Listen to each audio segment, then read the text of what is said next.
Hello and welcome back to the channel. In this video, I would like to share with you my overall investment outlook for sealed products from Streets of New Capenna. What do I think about this set and its context? What's its potential long term? I'll go over all that and more in this video. But first, if you like videos like this and you'd like to follow along, subscribe to the channel, hit the like button, leave a comment. It really does go a long way. Firstly, I like to understand the box price. I like to understand the most valuable cards in the set. I like to know whether or not there's really a chase card element or not, and especially in the modern day that's becoming more prevalent. What are the X factors that make this set special and unique compared to other sets? And then lastly, how does all that shape kind of my overall outlook and feel of the set? So let's get started with box price. This is a simple one, right? This is a standard release. It's got draft boxes, set boxes, collector boxes. They're all your typical price. Right now, they've slid just a little bit. It depends which website you go to, but there are really no deals to speak of right now. I will cover that in the future as we see things start to materialize. So the beefiest topic to me really is the cards in the set. What are the most valuable cards? What is it that someone gets when they open this? What are the things that are going to be carrying the box price long term? This is important.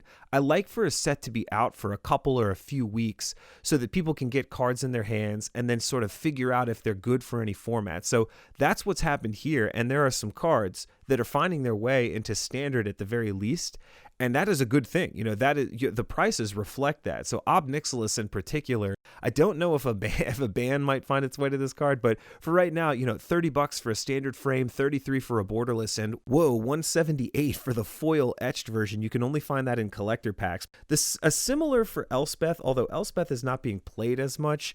At the very least, the foil etched version is commanding a $109 market price right now. That's pretty substantial. Again, a foil etched version you can only get in collector boosters.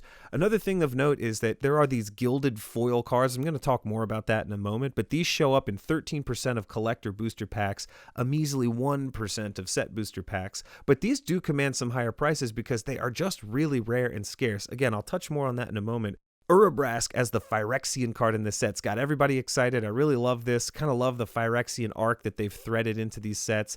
Vivian, same thing. You can get a Planeswalker that's got the deco treatment in a foil etched version, but because this card's not really seeing any play, $30 or so is only the asking price right now, instead of, say, $178 like Ob Nixilis. The cards are just as rare, but one of them is obviously significantly less. It just lacks the utility. I think most notably, though, in this set, we've got the completion of the Triome cycle. So these being in the set, I think are excellent. It's going to be the only place to find these for quite a while, and it's great that they're in here. They've got borderless treatments, just like Ikoria gave us. You can get these in foil. Certainly, they're found in any pack. I think that helps to carry the box long term. It's a really important one. Are there chase cards in this set? We know that there are 45 gilded cards. Each of the crime families represents a shard. Any card that has all three of the shard's mana symbols on it gets a gilded treatment, so you're going to see 3-color gold cards as the gilded showcase foil. Wizards' official statement was, yes, 13% of collector boosters will have a rare or mythic. I'm just focusing on the rares or mythics for this exercise here. And 1% of set boosters will have a rare or mythic. I'm discounting the set boosters for this exercise. Let's just focus on the collector boxes for now. So if there are 13% of collector packs that have a gilded rare or mythic, and there are 25 of them, is that rare enough to be considered a chase or a lottery card? Here's a breakdown. You've got 25 cards at 13% pull rate. That is a 0.52% chance, as you're holding a booster pack in your hand, of pulling that specific rare. Collectively, I have a 13% chance of pulling any of them, but that means that a specific printing has a really, really low chance of being pulled. What does that mean, though? Let's compare that to Hidetsugu, because that's the gold standard going forward. Hidetsugu still commands a high price. Remember that for the hardest one to find, the red, 1 in every 1,828 packs had one. That was a 0.05% chance of pulling one. The green, slightly better, but 1 in every 444 packs, or a 0.23% chance. And then it gets better when you get to the blue one, and it's 1 in every 219 collector packs. You've got a 0.46% chance of pulling this if you're holding a pack in your hand. So collectively, each of these together combines for a 0.74% chance of pulling a Hidetsugu of any type when you're holding a collector pack in your hand. To get a specific copy of these gilded foils, right, it's a 0.52% chance. It is harder for you to go ahead and pull Lord Xander than it is for you to pull any Hidetsugu. Like, think about that for a moment. We're all salivating over the Hidetsugus and how rare they are. But Lord Xander is slightly rarer than all of the Hidetsugus. Like, I think we've really got to process that, because this is the reality. If people like these cards long term, or they like the idea of having these, they are going to command high prices because they are rarer than the chase card from Neon Dynasty. If I were answering this big question, are there chase cards in this set? I'd say yes, absolutely. There are true chase cards. They are in the collector packs. Really, that's your best shot. But the fact that they are sort of in the set booster packs means that there's some added value long term to the set packs, because you can get the hardest to find chase cards from the set actually in that product. Next, let's talk X factors, right? I keep using this term. This is the stuff that makes a set unique. What does it have, whether tangibly or intangibly, that sets it apart? There's actually a lot in this set if we were to break it down this way. Generally speaking, of course, the set has triomes. The set feels very commander friendly to me. This is the last set before the price hike. Like, that may end up being pretty significant to us in the long run. This set has really interesting full art lands. It's got a pretty unique subject matter, for what that's worth to you. And this set, yes, has a Phyrexian text chase card that you can find in any pack. What is unique, though, to the draft box? Like, does the draft box have any X factors? Well, I think that in general, there's nothing unique to the draft box aside from the fact that you can draft with it. That's going to be true for every set. But it is worth noting that at the very least, the contents of the set are carrying this. You've got triomes and access to really cool collectibles, borderless, showcase frames, Phyrexian cards. So I think the draft box in general is strong. What about the set box? The set box, I think, is where the dividing line really starts. You technically have a shot at the chase cards from the set, albeit a small percentage, but you do have a shot. Those are on the table here.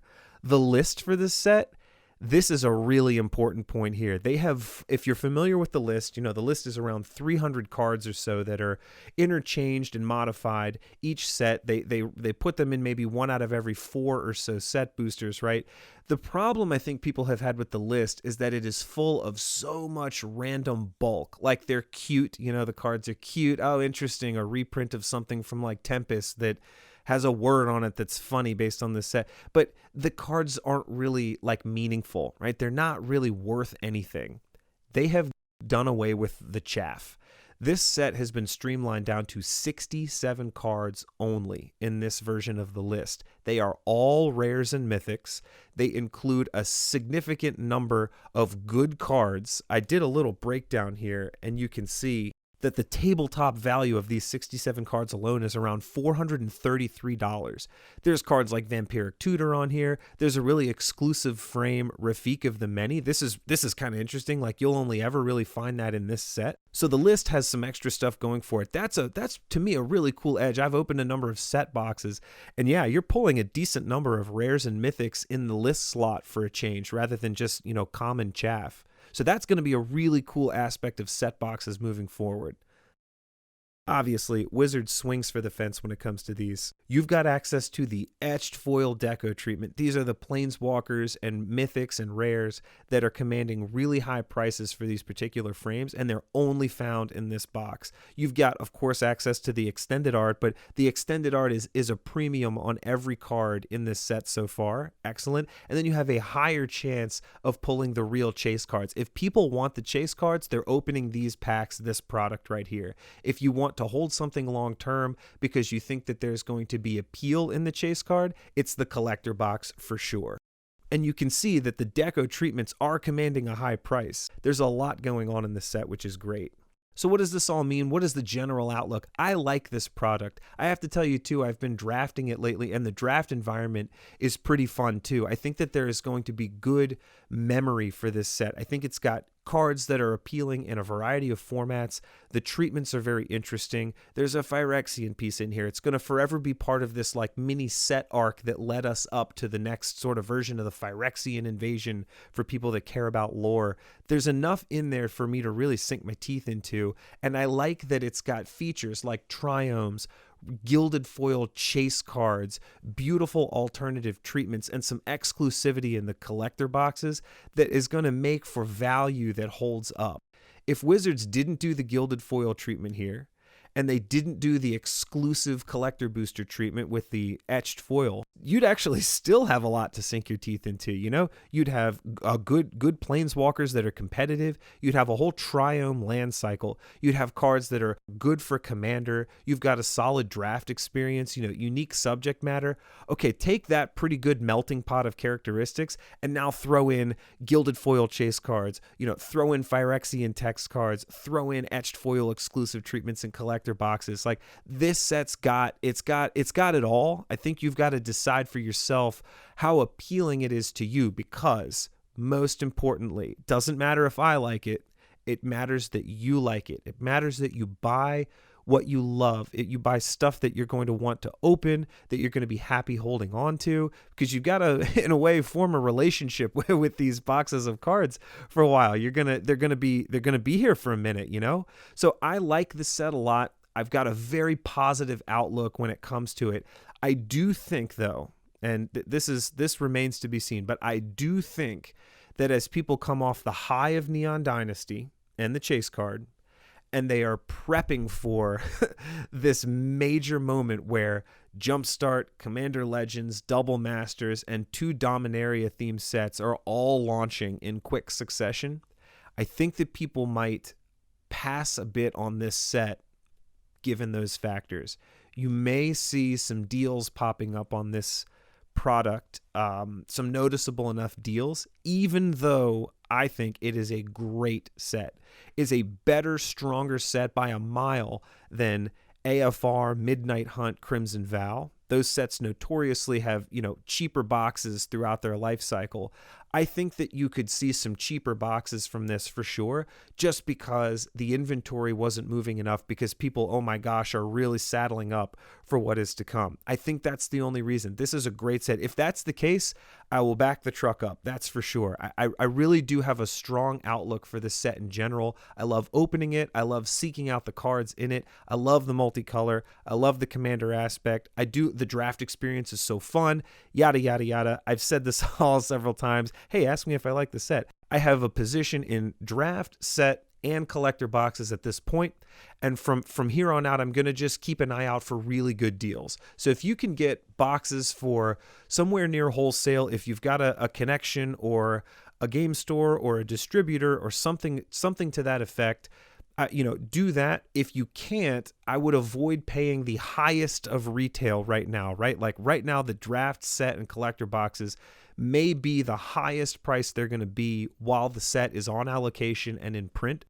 Once it's off allocation, you can go ahead and start to seek out some deals, start to look around for stuff. Don't be in a rush, I think, to grab a position of this particular type of product. Be patient enough and something might present itself to you. So I've gone on and on and on here. What are your thoughts? Are you excited about this set? I think that's the very first question you answer. If you like what you see, the product looks fun, then definitely consider it. If you enjoyed the video, I appreciate it if you might consider subscribing, leave a like, drop a comment. I will definitely respond. I love talking about this stuff. There's a lot in store. Oh my gosh, Wizards has a lot of stuff coming out for us to talk about. So I'm going to be frantically taking some notes between now and then. Enjoy the set, enjoy the product. Let me know your thoughts. And until next time, take care.